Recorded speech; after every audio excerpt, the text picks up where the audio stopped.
রাগ দেখাবি আগেই দেখা, কাজ করে নিয়ে রাগ দেখাস কেন? আগে যদি রাগটা দেখাইতি তাহলে আমি তো তোর কাজ করতাম না। প্রত্যেকবারই কাজটা করে নেওয়ার পরে আমাকে রাগ দেখাবে আমার মেয়ে। যেই চুল কাটার সময় হবে তখনই আমাকে বলবে কি আম্মু চুল কেটে দাও, চুল কেটে দাও।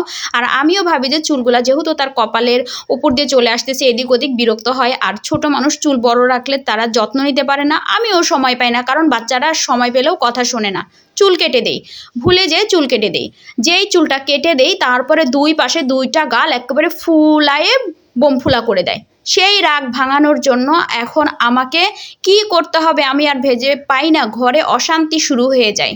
এই যে রাগ ভাঙানোর জন্য শুটকি মাছ নিয়ে বসে গেছি, শুটকি দিয়ে যদি তার রাগটা ভাঙাইতে পারি। এখন বসে বসে এই দুপুরবেলা আমি চুল কাটলাম, ও তো এখন রাগ করে চলে গেল, ঘরের মধ্যে বসে থাকে, কিছুক্ষণ কাঁদবে, ঘন্টা খানেক কাঁদবে কি ঘন্টা দেড়েক কাঁদবে, এই ঝাল চলতেই থাকবে। যদি তাকে আদর করতে যাই তার রাগ আরও বাড়বে। এই জন্য কি ও রাগ করলে, আমার মেয়ে রাগ করলে আমি কিচ্ছু বলি না। এই যে যত রাগ হচ্ছে এই চুল কাটা, চুলটা যদি না কেটে দিতাম তাহলে কোনো সমস্যা হতো না। চুলগুলো কি খারাপ কেটেছি? প্রত্যেকবার কিন্তু আমিই চুল কাটি। আচ্ছা জানলাম আমি খুব ভালো চুল কাটতে পারি না, আমি তো আর পার্লারের কাজ করি না, কিন্তু আমি পার্লারে নিয়ে যাই না কেন? যে পার্লারে নিয়ে গেলে 150-200 টাকা আমার লাগবে, টাকাটা আমার বাঁচলো। কারণ আমার সীমিত আয়ের সংসার, অনেক কিছু চিন্তা করতে হয়। বাবারে বাবা, তোর চুল কাটার খেসারত দিতে যায় এখন আমার এই যে গামলা গামলা মরিচ বাটতে হবে।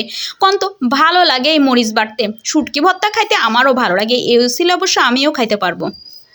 মেয়ে রাগ করে বসে আছে, আমিও কিছু খাই নাই। এখন শুটকি ভর্তা করতে আসলাম, এই এক গাদি পেঁয়াজ রসুন ছুলে নিয়ে কি বিরক্ত, কি বিরক্ত, কি আর বলবো, দুঃখের কথা। মা হয়েছি এখন সব দিকেই মনটা খারাপ হয়ে যায়, রাগও হয়ে যায়, কাউকে রাগও দেখাইতে পারি না, মন খারাপের কথা কাউকে বলতেই পারি না। যাগ্গা সেই সব পরে। এই তো পেঁয়াজ রসুন ভাজলাম, শুটকি ভাজে আবার ধুয়ে রেডি করে নিলাম।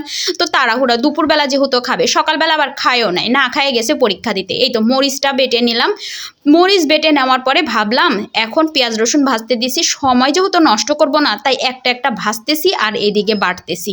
তো এই যে দেখেন মরিচ বাটতে বাটতে আমার এখানে পেঁয়াজ রসুনটাও ভাজা হয়ে গেছে। শুটকি ভর্তা করতে হলে একটু না কাঠখোলাতে ভাজলেই স্বাদটা বেশি হয়। আমি তো তাও হালকা মুছে মুছে তেল দিছি, বেশি তেল দেই নাই বাবা, বেশি তেল দিলে সেটাও আবার খাবে না। কি যে জ্বালা, কি যে জ্বালা, সে আবার তেলের জিনিস খায় না। তো ছোটো থেকে দেখে আসতেছি শুটকি ভর্তা একটু তেল ছাড়াই করে। যাই হোক, ভাজা ভাজা করে লোটটা শুটকি নিছি। আমার ঘরে আবার যে কোনো শুটকি থাকলে তার খুব ভালো চলে। তার পছন্দের তালিকাতেই হচ্ছে প্রথমে শুটকি, তারপরে চিংড়ি মাছ, তারপরে মাছ, তারপরে মুরগি, তারপরে ডিম।